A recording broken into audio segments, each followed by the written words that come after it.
Welcome back to Second Take. It's another week, another episode of me and Anthony over there. We have been waiting for a week of upsets. We wanted this from college football, since it started this year, and we got it. This week was the week of We upsets. did. We really did get it. However, Texas was not one of those upsets. We did not upset number 7 Baylor. Let me tell you about it. So we actually did pretty well. Our defense looked awesome. We actually held Baylor at the 1-yard line, a goal line stand. We were awesome. The score was 7-0 at the half. Baylor obviously set the 7. So everything was looking pretty good. And then coming back from the half, it didn't look that good. At one point, we thought it might just be a shutout, and turned out Texas has not been shut out at home since 1976. We scored, so that didn't happen, thank God, because that would have been humiliating. But our defense looked good. Our offense did not. Our offense cannot stay on the field long enough. I've said it about Tyrone Swoops before. I'll say it again. He is not the quarterback we need, and I want someone else because he can't do the job, but we don't have anybody else, so there's that problem. But I'm very proud of the defense. They did a great job. Baylor is known for their, deep balls downfield, and they had basically none of that. Our DB was on it. Bryce Petty looked very petty, and he was not, the star we all know, and you wouldn't even think he was a Heisman contender the way he was playing against us. So, yay. I mean, we lost, so now we're what, we have 2 wins, I think, so 2-3, so that's... It's okay though. It's okay though. You guys did play better than usual, so it's okay. Thank you. And we have OU this weekend, but I'm about to talk about OU because we got all these upsets, and then I'll talk about how I think we're going to do against OU. So this past weekend started off with Friday Night Football, Arizona versus number 2 Oregon. Oregon had actually lost to Arizona last year, so it's kind of like a chip on their shoulder. And that chip stayed there because Arizona ended up winning 31-24. So there we go, the number 2 team. I don't get it. You don't get it. I don't get how Oregon can't beat Arizona. It happened last year. It happened this year. It seems like they just don't know how to beat them. It happens, just like us with BYU. It's like a mental thing. You get psyched out. And that's what happened. So we already it's Friday, and we got the number 2 team just lost. So we know. Yes. Something's a brewing, all right? Next day, just talk about BYU. Number 18, BYU loses to Utah State. I'm happy to see that. This one I'm real happy about. Number 6, Texas A&M loses to number 12, Mississippi State, 48-31. And let's just say, I gotta say it. I gotta give props where props are due. Before the game, they released the jerseys that A&M was going to wear, and these are some beautiful all-white jerseys, chrome helmets. A&M, you lost, but you actually looked good doing it. For once in your life, y'all looked good, so congrats. You still lost, though, so you still suck, but you did look nice doing it. And see, I'm going to go back to the BYU game, actually, because they did lose, but they also lost some worse, which is their quarterback broke his leg. So now they can't, they're pretty much done because they're not. And Taysom Hill is actually really good. Their quarterback, he destroyed us. And props where props are due. You're good. It sucks you got hurt. Sorry. And he probably had a good chance of winning the Heisman if he wouldn't have got hurt. So okay. Bold claims. That's Armand's job to make some weird bold claim. That's not your job. He's not going to win the Heisman. He had a chance. He did have a chance. As much of a chance as I did, let's be real. All right. Do you want to say anything about A&M? They lost. They need Johnny Manziel. Okay. Kenny Hill, I will pick Kenny Hill over Johnny Manziel any day. I see talent in that boy, and I never saw it in Johnny Manziel. So, Armand, this is not me being biased against A&M. I just don't think Johnny Manziel's good. No, all right, Johnny Manziel's the truth. No.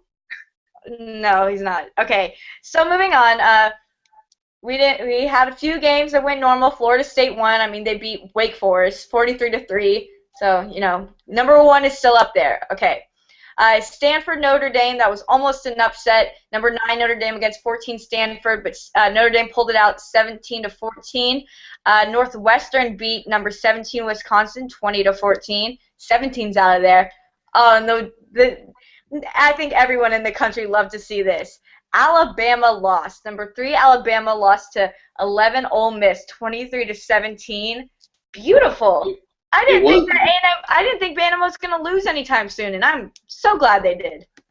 You know what? I didn't either, and I was actually telling everybody that Ole Miss was going to get blown out the whole game, and I felt stupid after because they had the momentum at the end and they did secure the victory. So good job to Ole Miss, and they moved up a lot, didn't they? I'm pretty sure they moved up a few Yeah, we'll spots in the talk AP about the poll. AP poll in a minute because I have my own difficulty with that.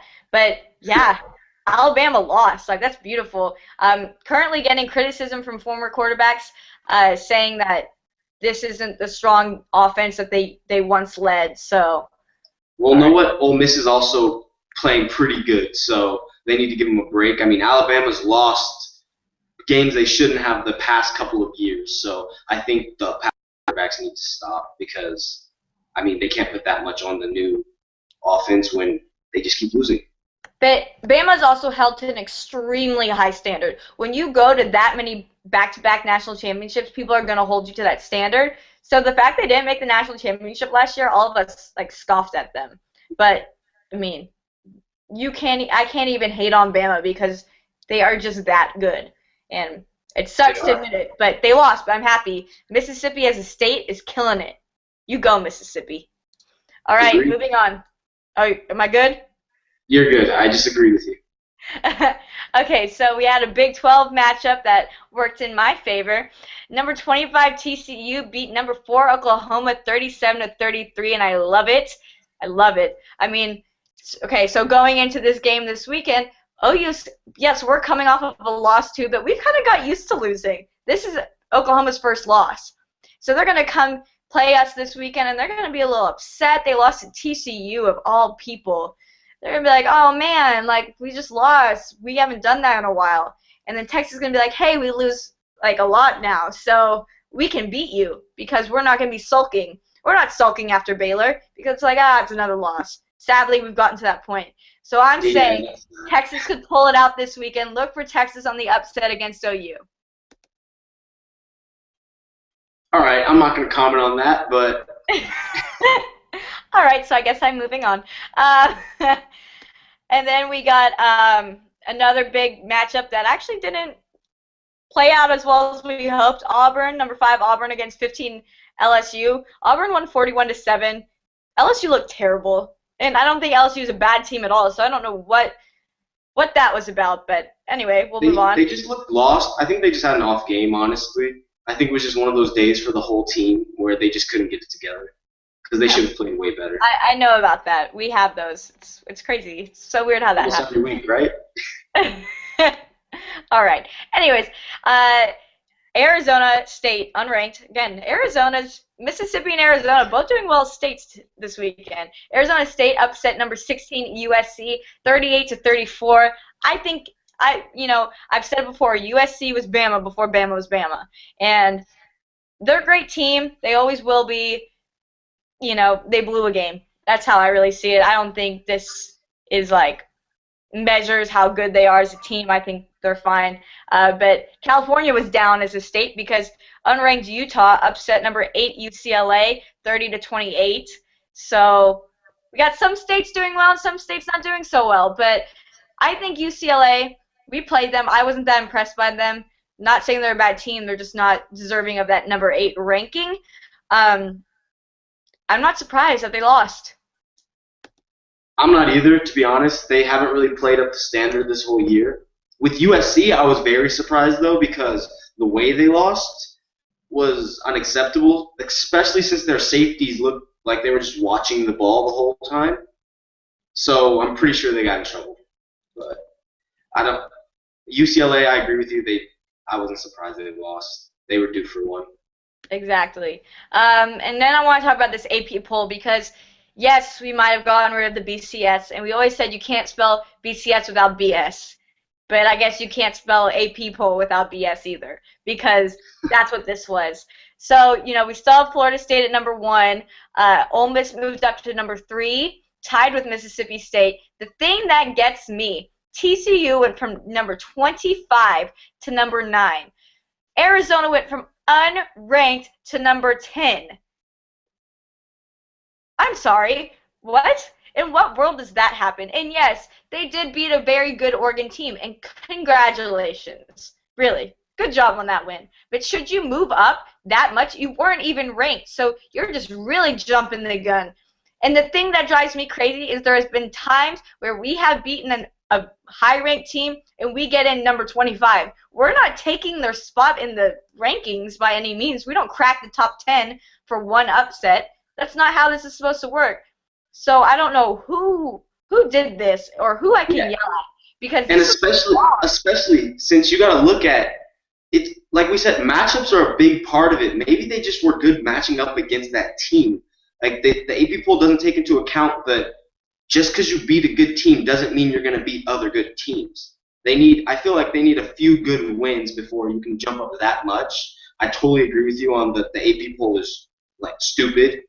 It's just like BCS, in my opinion. I don't really see what they've changed besides teams jumping up really high. So, honestly, in my opinion, it's kind of gotten worse how they're ranking it because I don't understand how they're ranking it. Yeah, and I don't get it either because A&M also moved back from 6 to 14. Just, yes, you lost, but they lost to a ranked team. Does that mean you should go back that many spots? I mean, it's just, I mean, this has BCS written all over it, smelling like BCS. And if you look at it, we have the playoffs now.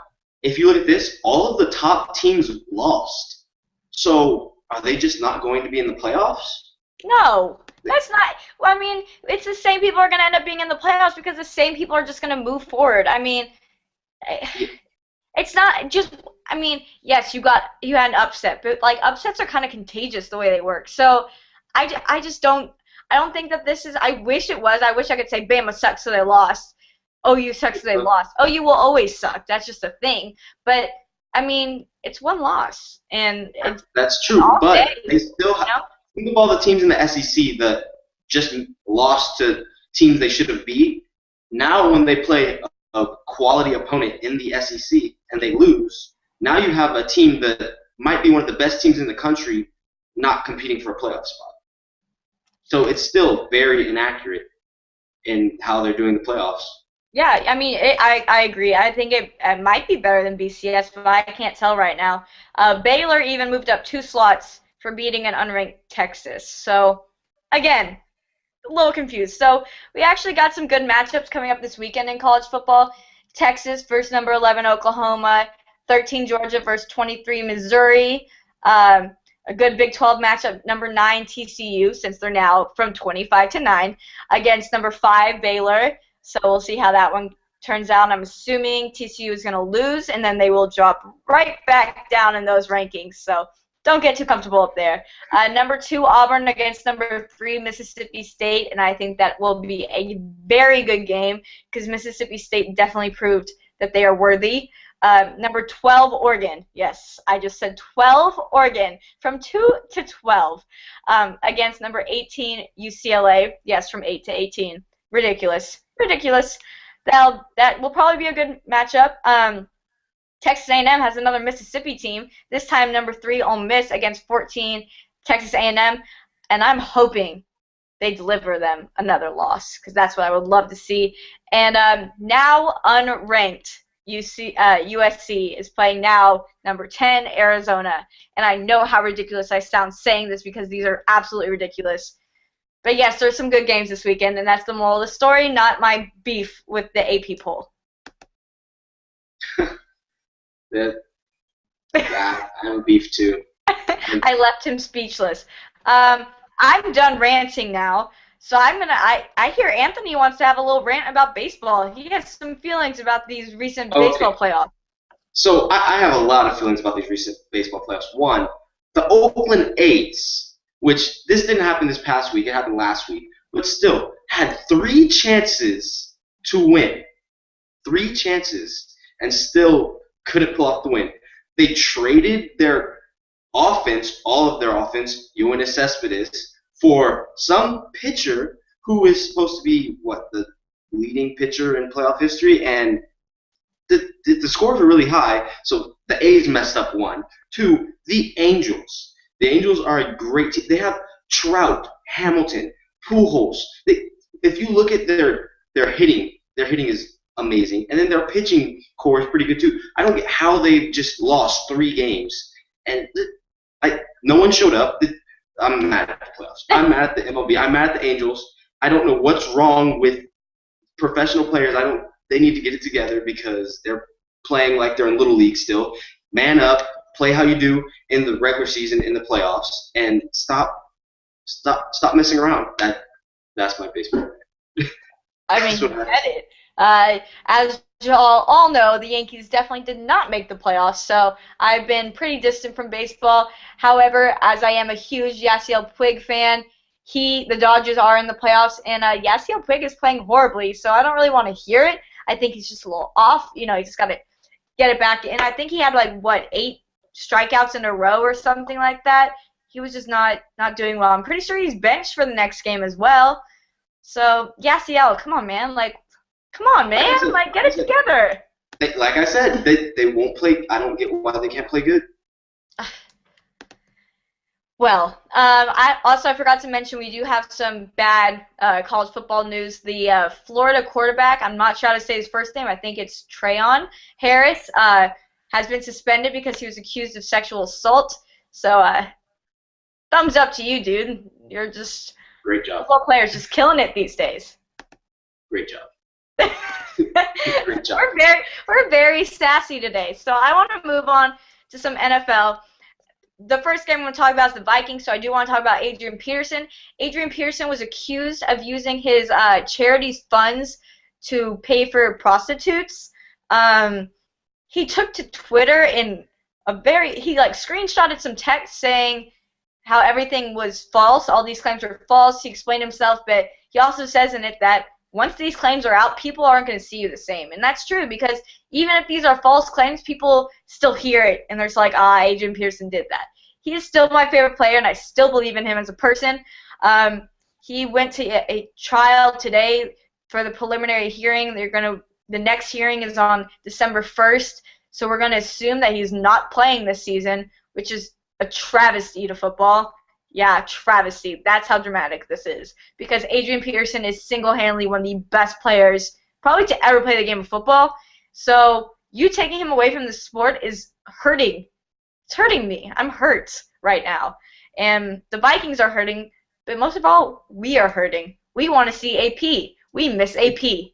Come back. It's way more fun when I don't want to watch the Vikings if AP's not playing. Bottom line, the Vikings are losing money.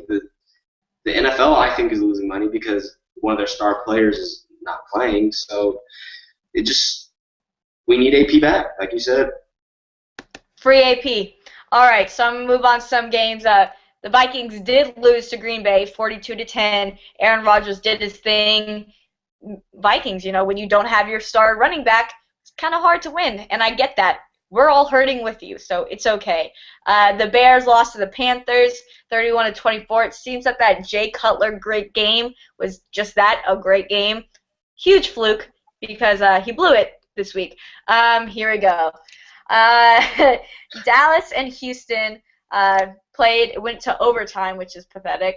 But Dallas ended up winning 20-17. Honestly, they probably should have lost this game as I watched it, and Anthony's probably about to yell at me. But let me say my piece about this. The Texans are a horrible team. Horrible. Are you proud about winning this?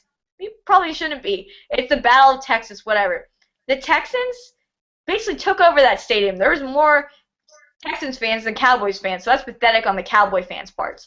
But I gotta say something about Tony Romo. All right, so when Tony Romo sucks, he just really sucks. When he's having one of those days, he's fumbling, field goal snaps. He's crying on the corner, on the bench. He's getting intercepted. He's getting sacked. He just looks like a mess. So when Tony Romo sucks, he really just sucks.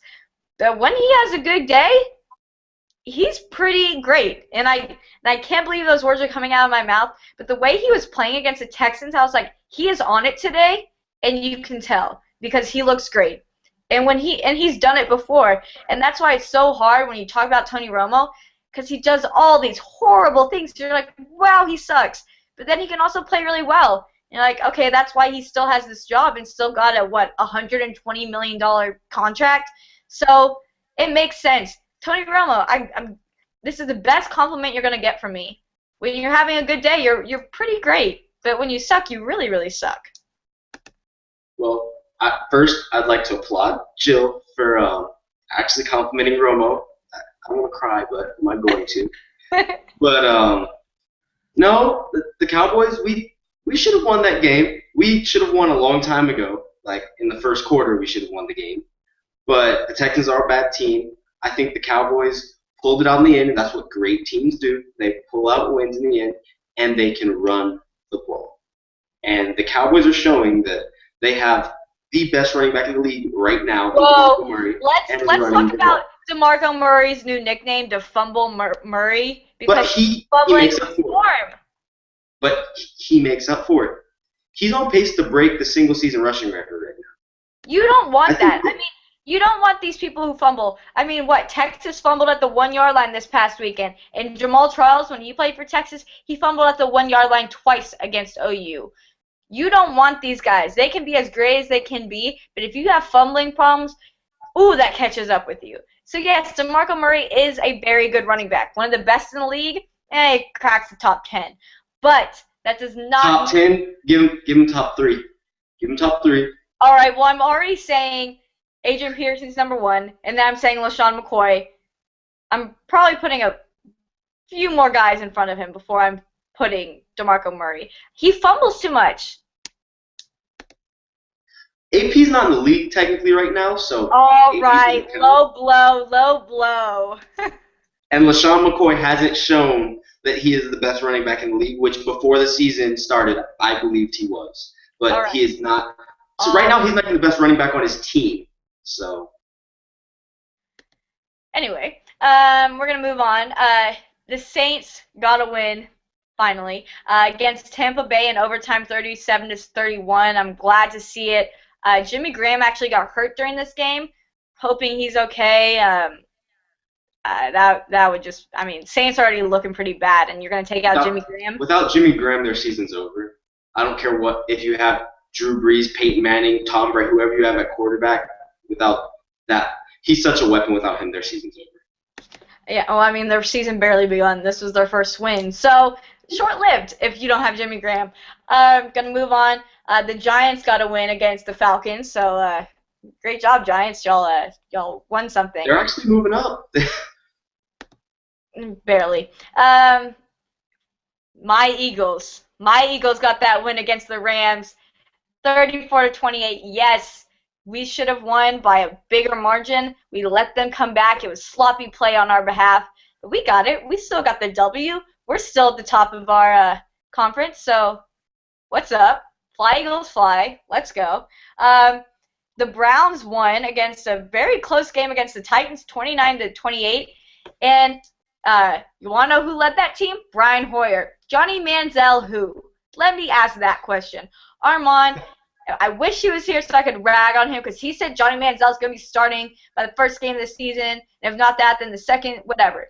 He was so confident about Johnny Manziel starting. Johnny Manziel is not starting, and they're still being led by Brian Hoyer. He's actually doing a very good job at it. So, not saying the Titans are some great team, but hey, they still got the win, and they made a huge comeback because I'm pretty sure that they were down 28-0. So, good job, Browns. Good job, Brian Hoyer. All you have to do is wait for Brian Hoyer to throw 2 interceptions, 3 interceptions, and the crowd's going to be screaming Johnny Manziel. So, he'll be starting soon. Nope. Okay. And then we had Peyton Manning in Denver beat Cardinals 41-20. And what did Peyton Manning do? He broke quite a big record over there. He did. Peyton Manning is proving that he's going to be he is the greatest quarterback right now, but he could eclipse all time. So I'm proud to hear that. Peyton Manning, one of my favorite players. I really like how he's breaking records, and I think he said in an interview that he doesn't want to hear what record he's breaking because it makes him nervous. So. Yeah, well, he broke that touchdown record, beat Brett Favre, and I think Brett Favre said he was happy that Peyton Manning was beating him. So I mean, That's true. Peyton Manning has already beaten every single team in the NFL. I think multiple times. I'm not sure. But he also just scored now the all-time leading passing touchdowns, and he said, every touchdown is just as important. So, good job, Peyton. Glad to see you. Glad to see you doing your thing. The Jets suck, so they lost to San Diego 31-0. San Diego's a good team, though. San Diego is a good team. Phillip Rivers is an amazing quarterback. San Diego is not a great team. They have a great quarterback. I love Phillip Rivers, but I'm not sold on the team as a whole. I loved them back in the LaDainian Tomlinson days, which is like a really long time ago now. So, but I used to ride with them. I do like them. The Jets, Geno Smith got benched. Mike Vick comes in. Both just look horrible, which sucks because I love Mike Vick. But supposedly Geno's going to start this weekend. I don't know why he still has a starting spot. But I guess Mike Vick didn't do much better. But the Jets suck. Yeah, they need help. That's all I have to say. They need a change. Kansas City and the 49ers had a very close game. 49ers pulled it out 22-17. I just got to watch the highlights, and Kansas City Chiefs were really competing for this game, and it just kind of came down to it. One team, the 49ers just pulled it out. Colin Kaepernick, he's going to be one of the elite quarterbacks. And then we got to move on to the Patriots. The Patriots finally played a good game. Again, it was against the Bengals, but they won 43-17. I believe Tom Brady now has 50,000 passing something. 50,000, I don't remember. So he's something like that. Something like that. I think it's impressive he did it over the Bengals. I think it's impressive they beat the Bengals because they are a very good team. They were in the top 5 in the power rankings, so that's really good team to beat, in my opinion. All right, well, Anthony supports that. Me, not so much. They won. Moving on, though, we had Seattle and Washington. Wasn't going to be a good game. Definitely wasn't a good game. But Seattle pulled it out, obviously, 27-17. Russell Wilson pulled it out, not Seattle. Russell Wilson pulled it out. Watching him I felt like I was watching. I don't know what I was watching, but it seemed like a video game. He did amazing. Well, there you go. Looking forward to next week. Your Cowboys got to play Seattle, so that'll be fun. And my Eagles get to play the Giants, which should be easy work. I'm hoping for a win on my side. I'm sure Dallas is about to lose, and I'm sure it'll be close, but I'm not going to say who I think is going to win, but we'll see. We'll see. I know who's going to win. And I'll be in Dallas this weekend cheering on my Longhorns, hoping for this upset, hoping not to catch Ebola. And assuming I make it, we'll see you next week. More to discuss. Hopefully we get a good upset out of Texas OU. And we'll see you then. Thanks for tuning in.